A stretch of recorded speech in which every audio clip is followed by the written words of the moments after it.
welcome to Bodiam Castle, one of the most beautiful castles in the world, which is in Sussex. And now I just need to find a way to get across the moat. Maybe the little fishies will take me. Oh my god, there's so many fish. Oh! Koi carp. White one there. Yeah.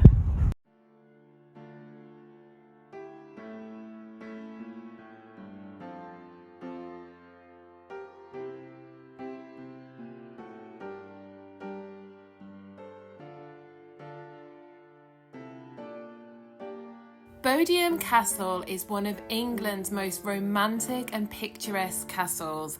It was built in 1385 by Sir Edward Dallingridge and his wife Elizabeth. During the second half of the 14th century, England was at war with France, and it was this military career that brought Sir Edward, who was a knight, prestige and wealth enough to build this castle. In 1392, he was given a promotion by King Richard II to become the Warden of London. As a servant of the king, this meant that Dallingridge had reached the highest circles of English society. Sir Edward really did bring himself up from nothing. So he was actually the youngest son in his family, so he would be the last in line to inherit anything from his family estate. However, not only did he work as a knight alongside the king, he also married into a family that owned land, and it was during 1378 that he found himself owning the manor of Bodiam. Through his knighthood, he was able to gather enough money to build himself a home, and this was the beginnings of Bodiam Castle. Originally, Sir Edward had only set out to build himself a stately, impressive manor home for himself and his family. But 2 years later, when the people of England found themselves in a state of panic due to fleets of ships that were invading, Sir Edward was allowed to take steps to fortify his manor home in order to protect his family. Instead, he decided to build a whole new building, and this was the beginning of Bodiam Castle. If you visit in August, you'll also be able to grab yourself a snack of blackberries from just around the moat.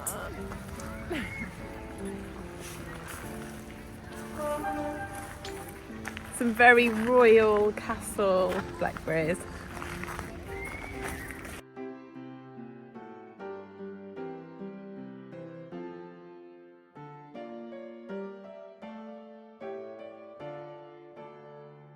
There's been quite a lot of studies gone into Bodiam Castle, and the work of Charles Coulson actually suggests that the castle was far more intended to be impressive and a symbol of status than it was to actually work defensively.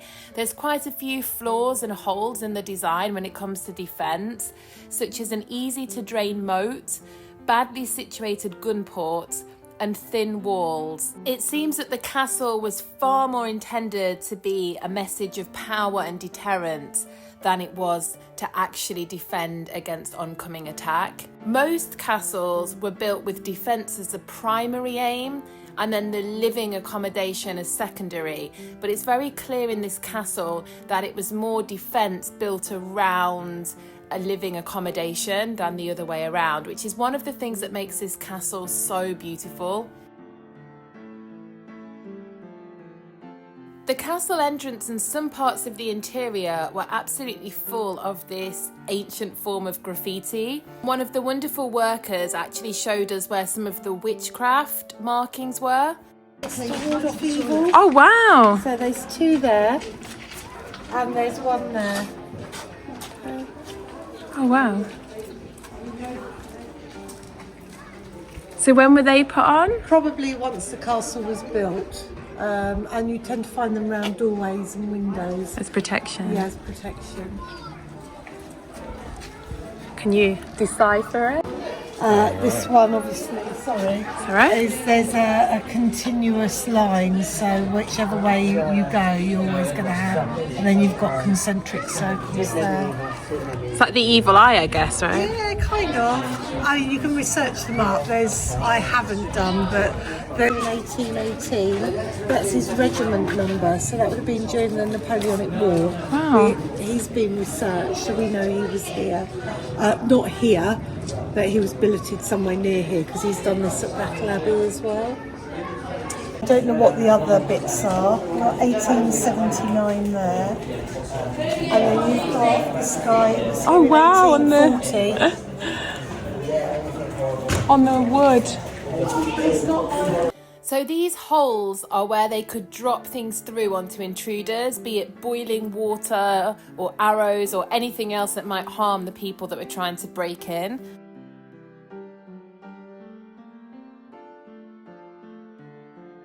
They had these wonderful volunteers all dressed up in medieval costume that could give you any answers for anything that you wanted to know about the castle.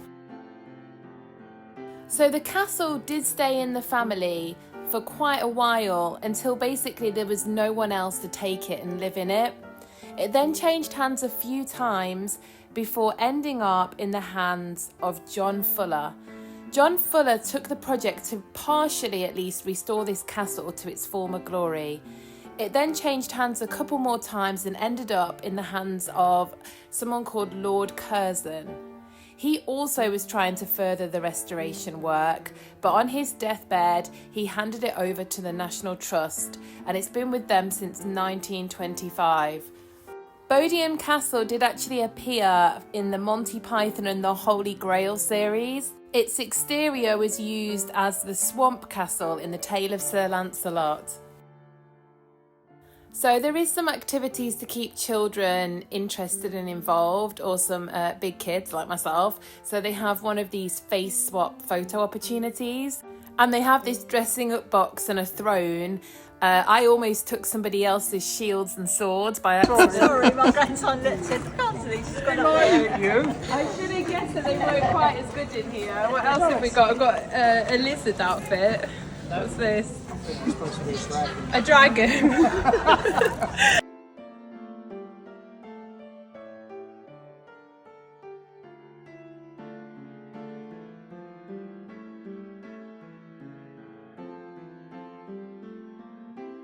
So although the castle is mostly ruins, they have restored several of the floors, which makes it a lot more interesting in my opinion, because you can access some of the rooms and the other levels, and you can also get right up the winding stairs to the lookout towers, and the views from up there are absolutely incredible.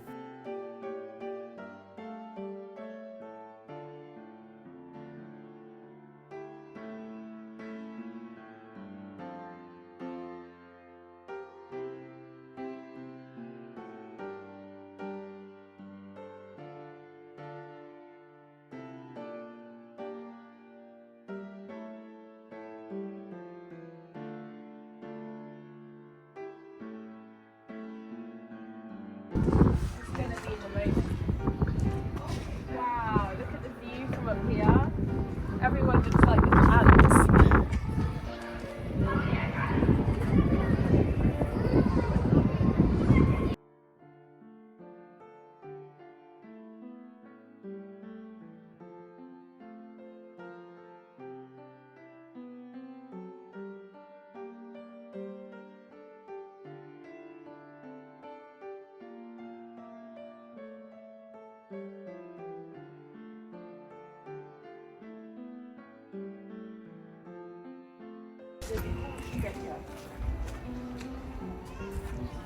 Do you know what? I just saw a fish jump right out the water, and there's a really amazing orange one down here. Look at him, he stands out.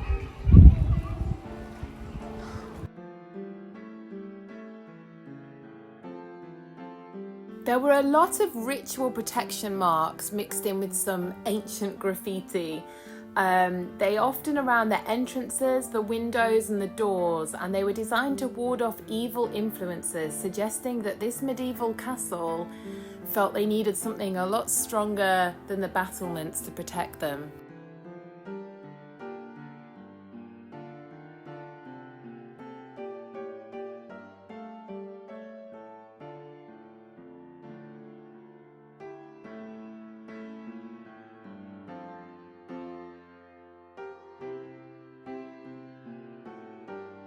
So this was the old chapel where the priest lived.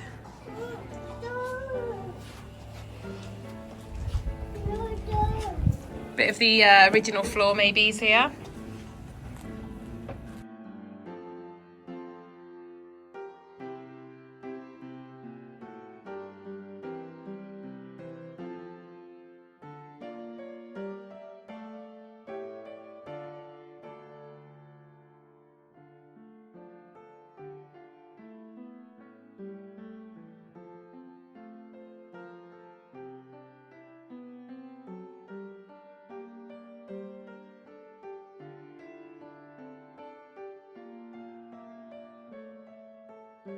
Now this is where all the bats make their little homes.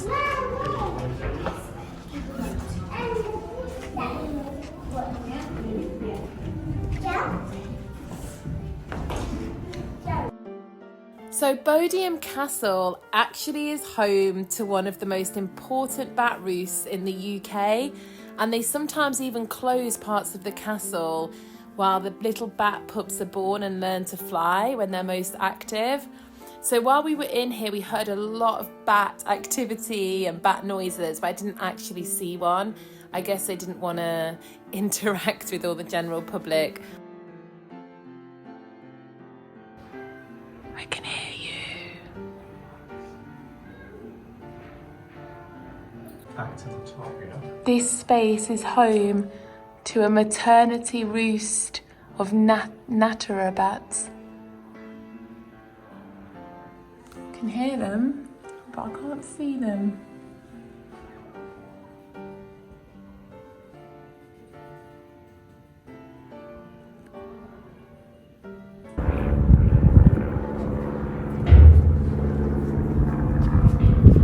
Wow. Oh my gosh.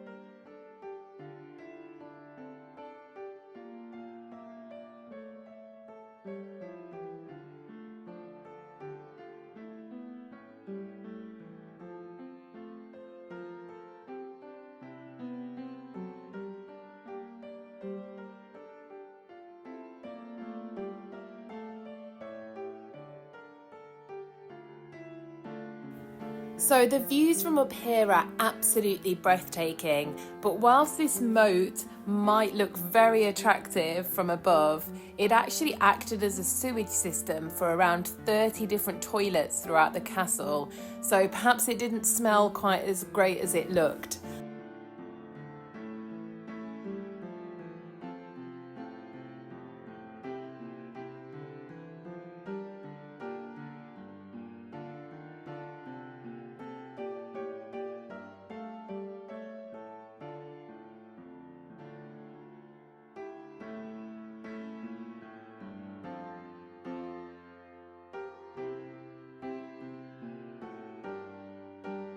On the way out, they have some more activities for the children. They have a gift shop and a coffee shop as well.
into the water.